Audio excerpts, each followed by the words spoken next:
Hello friends, नमस्कार। मैं अंशुमान। आज मैं आपके लिए निष्ठा ऑनलाइन का ट्रेनिंग जो चल रहा है, इस ट्रेनिंग में मैं आज मॉड्यूल 8 को लेकर आया हूँ, जो कि है पर्यावरण अध्ययन का शिक्षा शास्त्र। तो आइए हम लोग पर्यावरण अध्ययन का शिक्षा शास्त्र से संबंधित बातें करेंगे और हम लोग जानेंगे कि क्या-क्या अध्ययन इसके तहत है और कौन-कौन सी बातों को हम लोग इसमें पढ़ सकते हैं, जान सकते हैं। तो आइए सबसे पहले मैं आपको बताना चाहूँगा कि इस मॉड्यूल का जो उद्देश्य है, जैसा कि आप अपने स्क्रीन पर देख पा रहे हैं, इसका मुख्य उद्देश्य है कि प्रारंभिक स्तर पर जो पर्यावरण अध्ययन है, इस अध्ययन का एकीकृत पाठ्यचर्या क्षेत्र के रूप में महत्व समझने में। अगला है कि इससे संबंधित हम लोग इस मॉड्यूल के उद्देश्य का संबंध पाठ्यचर्या की संकल्पनाओं और मुद्दों को साथ जोड़ने में रखेंगे। अगला आएगा हमारा पाठ्य पुस्तकों में संकल्पनाओं और मुद्दों का पता लगाने में और कक्षा में उनके संप्रेषण की विभिन्न पद्धतियों के बारे में जानने हेतु। नेक्स्ट जो हम लोग देखेंगे वह हमारा है कि बच्चों के लिए उनके संदर्भ, उनकी आवश्यकता के अनुसार विशिष्ट अधिगम अनुभव योजना, जो हमारे अनुभव से संबंधित है, जो बच्चों के अनुभव से संबंधित है, वैसी योजनाएं और रूपरेखा तैयार करने में उन फ्रेमवर्क को हम लोग रखेंगे और उन फ्रेमवर्क को समझेंगे। नेक्स्ट हमारा जो आएगा इसका उद्देश्य है कि सभी शिक्षार्थियों को शिक्षण अधिगम की आमने-सामने और दूरस्थ पद्धति दोनों तरह से सार्थक रूप से जोड़ने के लिए सीखने की परिस्थितियों को व्यवस्थित करने। और जो हमारा अंतिम उद्देश्य है, यह उद्देश्य होगा पर्यावरण अध्ययन में सीखने के प्रतिफलों के साथ-साथ सीखने की प्रगति का मिलान करने के लिए विभिन्न आकलन कार्यनीतियों का उपयोग करने। तो इस तरह हम लोग इन सभी के द्वारा हम लोग उद्देश्य के द्वारा हम लोग जान पाएँगे कि क्या हमें पढ़ना है, क्या हमें पढ़ाना है, क्या जानना है। तो आइए हम लोग देर न करते हुए मॉड्यूल में आगे बढ़ें और हमारा शिक्षण सामग्री की जो रूपरेखा है, वह कुछ इस प्रकार से होगी। सबसे पहला है पर्यावरण अध्ययन का परिचय होगा। दूसरा पर्यावरण अध्ययन की प्रकृति, संकल्पना और उनके कार्यक्षेत्र होंगे। थर्ड नंबर जो हमारा है यह इसमें है पर्यावरण अध्ययन का पाठ्यचर्या है और इस पाठ्यचर्या को हम लोग समझेंगे, इस करिकुलम को समझेंगे। चौथा जो होगा वो होगा पर्यावरण अध्ययन का शिक्षा शास्त्रीय आयाम, जिसके तहत हम बच्चों को पढ़ाने में सक्षम होंगे। बच्चों में पर्यावरण अध्ययन की समझ को विकसित करने में हम सफल होंगे। और जो हमारा पाँचवां और अंतिम रूपरेखा है इसमें यह है पर्यावरण अध्ययन में सीखने के अनुभवों का नियोजन, निर्माण, सर्जन और आयोजन। हम इतने सभी प्रकार से हम लोग बच्चों को पर्यावरण अध्ययन सिखाने में सक्षम होंगे, सीखने में सक्षम होंगे। और तो आइए हम लोग देखें पर्यावरण अध्ययन के तहत क्या-क्या पढ़ाया जाता है। सबसे पहले कि पर्यावरण अध्ययन क्या है? तो जैसा कि आप अपनी स्क्रीन पर देख पा रहे हैं, पर्यावरण अध्ययन जो है, यह पर्यावरण अध्ययन की प्रकृति और संकल्पना, इन चीज़ों को हम लोग जानेंगे, इसकी क्या प्रकृति है, क्या संकल्पना है और किसके तहत हम लोग पर्यावरण अध्ययन को पढ़ पा रहे हैं। तो बिल्कुल हम लोग जानते हैं कि पर्यावरण अध्ययन जो है यह हमारे आस-पास जितनी भी वस्तुएँ उन सभी वस्तुओं से संबंधित अध्ययन है। और क्यों किया जाता है पर्यावरण अध्ययन? तो पर्यावरण अध्ययन का कार्यक्षेत्र के आधार पर हम जानें, पर्यावरण अध्ययन का कार्यक्षेत्र बहुत विस्तृत है। यह व्यक्ति, समाज, परिवेश, विज्ञान, ज्ञान सभी को समाहित रखे हुए है। अर्थात इसीलिए हम लोग इसका अध्ययन करते हैं ताकि हम सभी चीज़ों से सुपरिचित हों, सभी को हम लोग जानें, समझें और उसको अपने दैनिक जीवन में लागू करें। हम अपने अधिकारों को पहचानें, हम अपने कर्तव्यों को पहचानें। तो कैसे हम लोग पर्यावरण अध्ययन करेंगे?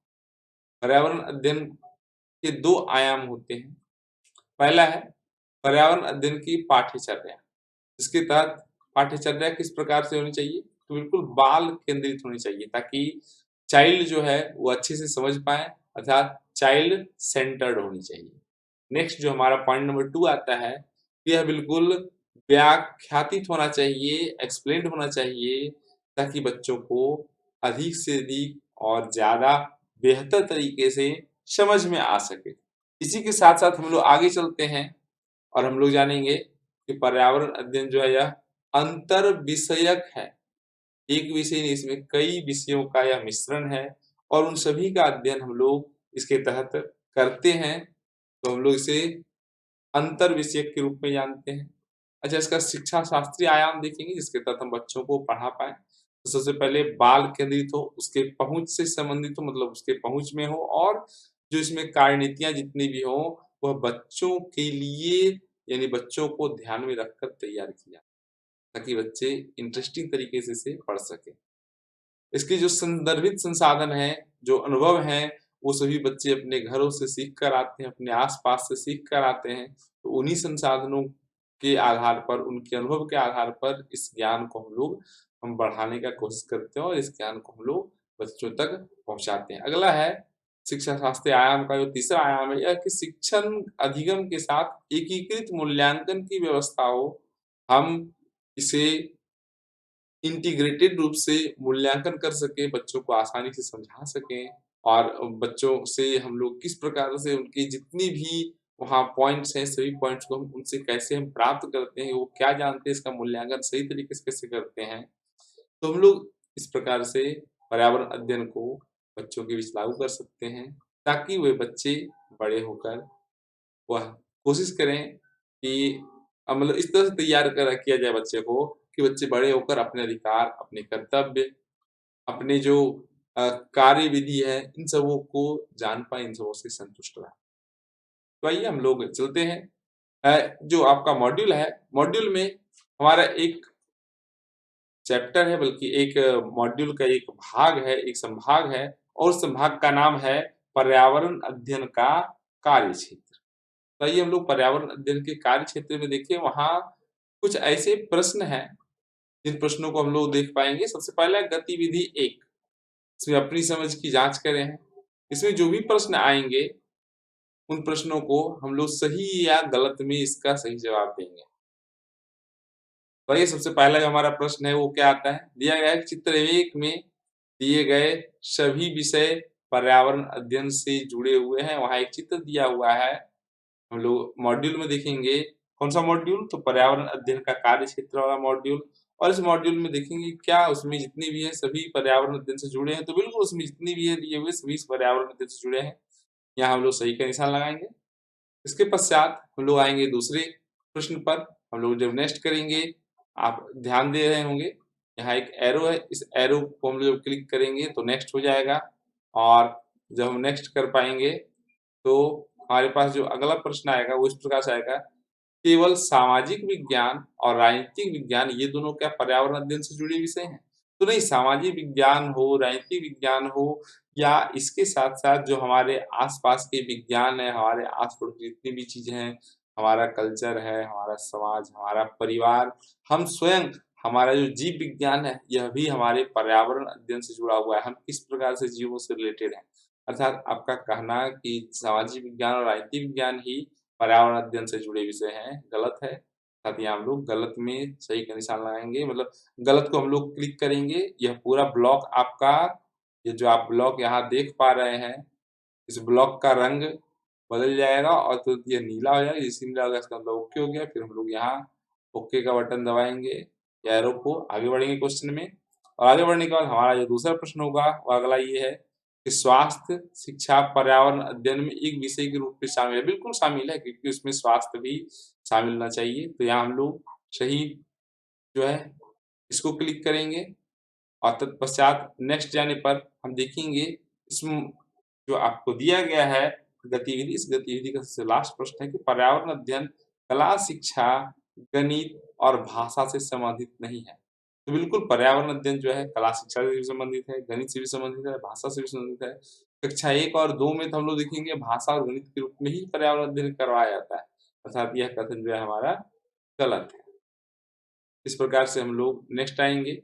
अब आते हैं हम लोग गतिविधि 4। तो ध्यान दें गतिविधि 4 कहाँ है? गतिविधि 4 के बारे में हम इस प्रकार से कह सकते हैं कि गतिविधि 4 जो है, यह पर्यावरण अध्ययन, अर्थात आप अपने स्क्रीन पर देख पा रहे होंगे, पर्यावरण अध्ययन, थोड़ा-सा हम ऐसा कहें कि स्क्रीन पर मेरा बहुत अच्छा से मेरा उँगली सेट नहीं है, जिसके कारण अक्षर सुस्पष्ट नहीं हो पा रहे हैं, फिर भी पढ़ने लायक है, आप ध्यान दीजिए। पर्यावरण अध्ययन का शिक्षा शास्त्रीय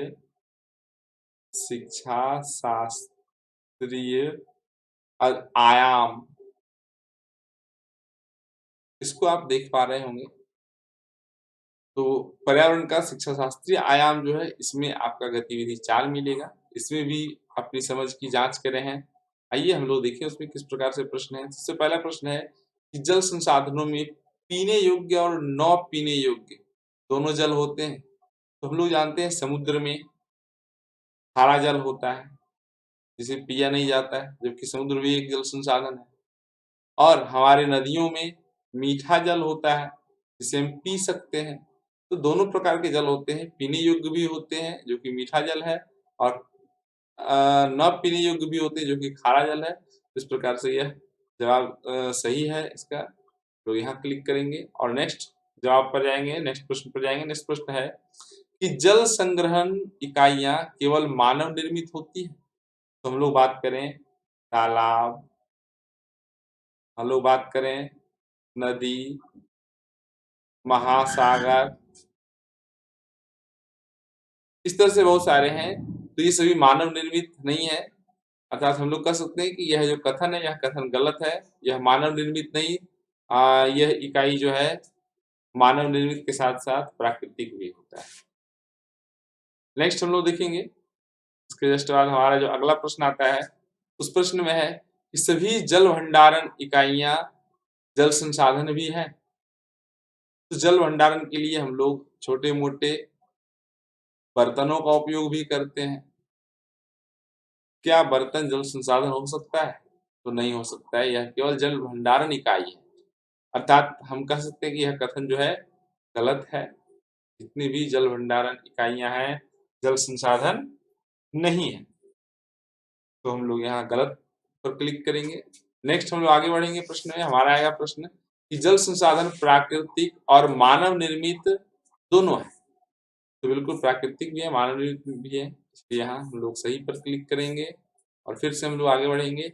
सभी जल संसाधन जल भंडारण इकाइयां हैं। तो जितने भी जल संसाधन है निश्चित रूप से वहां जल भंडारित रखने की व्यवस्था है, इसीलिए सभी जल संसाधन जल भंडारण इकाइयां हैं। अर्थात यहाँ हम लोग सही का निशान लगाएंगे और यह हमारा जो है गतिविधि पूरा हो चुका है।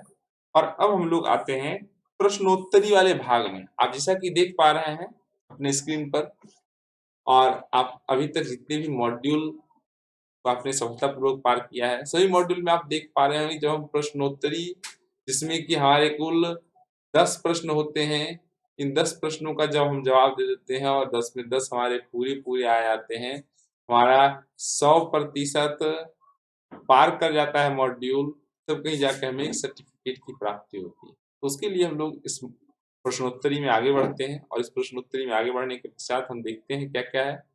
तो सबसे पहला है कि निम्नलिखित में कौन सा कथन पाठ्यचर्या संबंधी अपेक्षाओं और सीखने के प्रतिफलों के बारे में सही है। तो हम लोग जानते हैं कि प्रत्येक कक्षा के लिए सीखने के प्रतिफल अलग होते हैं, हर एक कक्षा में यह अलग होता है, इसीलिए इसका सही जवाब होगा पहला ही जवाब, जो कि प्रत्येक कक्षा के लिए सीखने के प्रतिफल अलग होते हैं। यहाँ पे हम लोग इस एरो को बटन के क्लिक करके हम लोग नेक्स्ट प्रश्न पर आएंगे और यस नेक्स्ट प्रश्न में हम देखेंगे। देखिए अगला हमारा जो प्रश्न है यह है कक्षा 1 और कक्षा 2 में पर्यावरण अध्ययन किस रूप में किया जाता है। तो हम लोग पहले ही बात कर चुके इस बारे में कि कक्षा 1 और कक्षा 2 में पर्यावरण अध्ययन भाषा और गणित के साथ पढ़ाया जाता है, क्योंकि वहाँ भाषा और गणित हमारे 2 ही विषय होते हैं। तो इन्हीं 2 विषयों में हम लोग पर्यावरण अध्ययन को भी समाहित कर देते हैं। हमारा जो नेक्स्ट प्रश्न आता है, आप देख पा रहे होंगे अपने स्क्रीन पर। इस नेक्स्ट प्रश्न में है कि प्रारंभिक स्तर अर्थात प्राथमिक स्तर पर पर्यावरण अध्ययन के सिखाने सीखने के उद्देश्यों में किसे शामिल नहीं किया जाता है। तो बिल्कुल हम लोग देखेंगे जो प्राथमिक स्तर होते हैं, इसमें जो बच्चे हैं, जो हमारे सीखने वाले कंपोनेंट है, वह बहुत ही ज़्यादा ऐसा कहेंगे कि सामान्य है, बहुत सरल है। यदि उसे नियमों को याद करने के लिए दिया जाए तो वो आसानी से याद नहीं कर पाएंगे, अर्थात उनके लिए सबसे कठिन जो कार्य होगा वो होगा वैज्ञानिक नियम को याद करना। अर्थात इसे शामिल नहीं किया जाता है विद्यार्थियों को वैज्ञानिक नियम याद करने में मदद करना, ऐसा कोई भी गतिविधि उनको शामिल नहीं किया जाता है। इसका सही जवाब यही होगा। इसके साथ विद्यार्थियों के सामाजिक, के सांस्कृतिक पर्यावरण को समझने में मदद करना ये किया जाता है।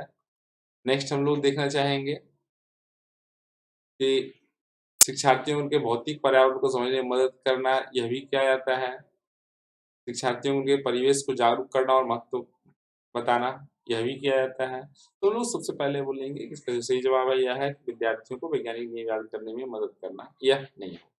नेक्स्ट प्रश्न पर चलेंगे और नेक्स्ट प्रश्न है कि विभिन्न मापदंडों के लिए विद्यार्थियों की सीखने की प्रगति और उनके स्तरों का पता लगाने के निम्नलिखित विकल्पों में सबसे ज़्यादा उपयुक्त कौन है? तो मौखिक परीक्षा लेना?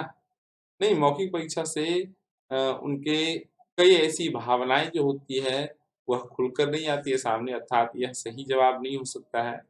और उसके अलावे आए कोई और विधि है वर्कशीट, तो वर्कशीट में उनकी जो भी मनोभाव होता है वह क्लियर आ जाता है, लेकिन उनके द्वारा जो भी गतिविधियाँ की जाती है, जो भी उनके द्वारा परीक्षण किए जाते हैं, उसे वह हूबहू नहीं लिख पाता है, उनका भाषा कमज़ोर होता है, अर्थात यह सही नहीं है। तो यहाँ हम देखेंगे रूब्रिक्स, रूब्रिक्स नाम से ही स्पष्ट है, यह एक मापदंड नहीं है, इसमें कई सारे मापदंड हैं। जैसे बच्चों का मौखिक परीक्षा लिया जाएगा, हम देखेंगे इसके तहत मौखिक परीक्षा भी होगा, वाइवा होगा। इसमें हम लोग वर्कशीट लिखवाते हैं, जिसके तहत उसको कुछ कार्य दिया जाता है, उन कार्यों को बच्चे करके लाते हैं। इसके तहत लिखित परीक्षा होती है और हम लोग आगे बढ़ेंगे, इसके तहत कई प्रेक्षण किया जाता है, उनके कई कौशलों पर हम लोग बातचीत करते हैं और उनको उनके समझने की जो परिसीमा होती है, उस परिसीमा के तहत हम लोग उससे कई मापदंडों पर बात करते हैं, तत्पश्चात उसका सही-सही हम लोग विद्यार्थी का मूल्यांकन कर पाते हैं। तो सबसे अच्छा उसके स्तरों का पता लगाने के लिए सबसे बेहतर जो है, यह रूब्रिक्स है, यानी मापदंडों का सेट। आते हैं नेक्स्ट प्रश्न पर। नेक्स्ट प्रश्न है कि पर्यावरण को सुरक्षित रखने वाले 3 रॉ कौन-कौन से हैं? रॉ को ज़्यादा बेहतर होगा आर बताया जाए। कौन से 3 आर हैं? जो सबसे पहला आर है, वह है रिड्यूस, क्योंकि पर्यावरण का दोहन से ही सबसे ज़्यादा पर्यावरण जो है यह प्रभावित हुआ है। तो सुरक्षित रखने का सबसे पहला जो कंडीशन है वह है रिड्यूस।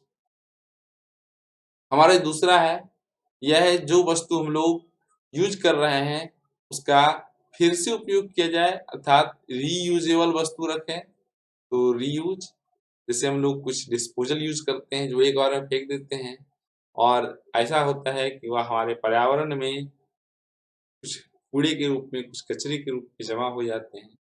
तो हम लोग ऐसा न करें, वैसे वस्तुओं का उपयोग करें जो रीयूज किए जा सकते हों, कम से कम उपयोग में लाएँ। और तीसरा नंबर जो हमारा आता है वह होता है रिसाइकल। तो ये 3 हम देख रहे हैं, रिड्यूस, रीयूज और रिसाइकल। अब इन तीनों के आधार पर हम कहना चाहेंगे इसका सही जवाब होगा सबसे अंत वाला, अर्थात रिड्यूस कम करना, रीयूज पुनः उपयोग करना, आप देख पा रहे हैं अपने स्क्रीन पर, और रिसाइकल पुनः चक्रित करना। इस प्रकार से इसका सही जवाब यही है। हम लोग नेक्स्ट प्रश्न पर बढ़ते हैं। हमारा नेक्स्ट प्रश्न है कि निम्नलिखित में कौन सा पर्यावरण अध्ययन शिक्षण अधिगम के अनुरूप नहीं है?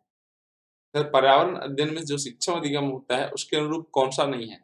तो प्रत्येक बच्चे को प्रश्न पूछने का अधिकार है। यह जो है, इसलिए यहाँ नहीं का जवाब देना है, चूंकि यह ध्यान रखेंगे तो यह इसके लिए गलत जवाब हो गया। नेक्स्ट है, प्रत्येक बच्चा अपनी पाठ्यचर्या का सर्जन करता है? नहीं, पर्यावरण अध्ययन शिक्षण अधिगम के अनुरूप कोई बच्चा अपनी पाठ्यचर्या का सर्जन नहीं करता है, अर्थात इसका जो हमारे सामने प्रश्न है, इस प्रश्न का सही जवाब ये होगा कि प्रत्येक बच्चा अपनी पाठ्यचर्या का सर्जन करता है। यह जो है गलत है, अर्थात यही होगा यहाँ। नेक्स्ट हम लोग देखेंगे कि निम्नलिखित में कौन सा बच्चों के बीच व्यक्तिगत सामाजिक गुणों को बढ़ाने में मदद करता है। तो क्या बच्चे के साथ यदि शिक्षक प्रतिदिन 5 मिनट बात करें, तो क्या यह संभव है कि उनके जो व्यक्तिगत सामाजिक गुण है वह बढ़ेगा? तो बच्चे इतने समझदार नहीं होते कि वो 5 मिनट की बातों को अपने संपूर्ण दिन में याद रख पाएँ, अर्थात यह पॉसिबल नहीं है।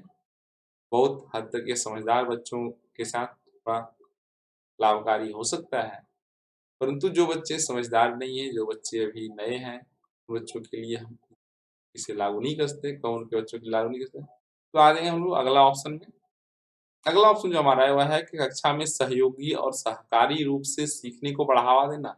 यह सही है क्योंकि जैसे ही कक्षा में हम लोग सहयोगी और सहकारी रूप से सीखने का बढ़ावा देते हैं, जितने भी बच्चे हैं सारे बच्चे इसमें इंटरेस्ट लेते हैं और सभी एक-दूसरे का सहयोग करके सीख पाते हैं और बच्चे इन 2 कंडीशन में ज़्यादा अच्छा से ज़्यादा बेहतर तरीके से उनमें सामाजिक गुण की विकास लाएँगे। नेक्स्ट प्रश्न पर। नेक्स्ट प्रश्न है कि प्रारंभिक स्तर के पर्यावरण अध्ययन की पाठ्यचर्या में क्या होना चाहिए?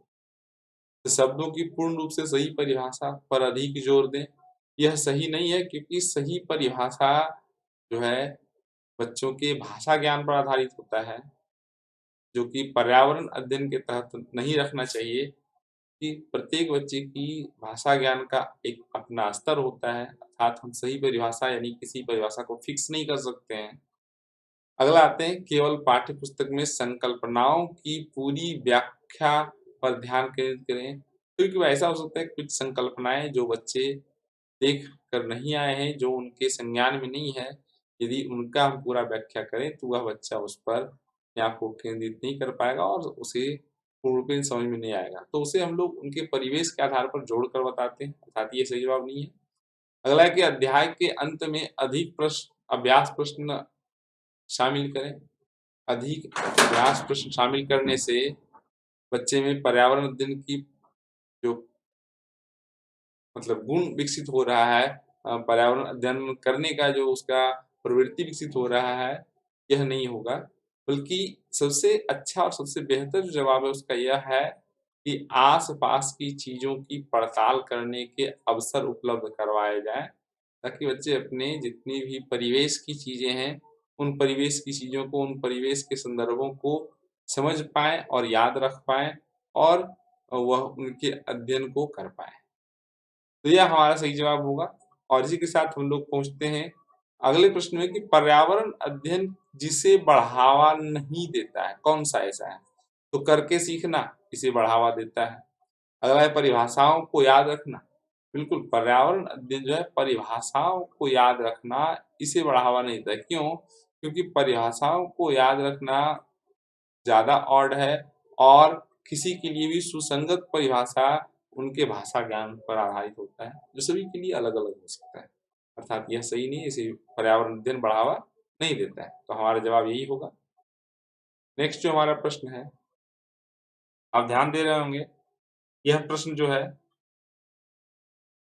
सबसे अंतिम प्रश्न है कि राष्ट्रीय पाठ्यचर्या की रूपरेखा अर्थात नेशनल करिकुलम फ्रेमवर्क, जिसे हम लोग एनसीएफ कहते हैं।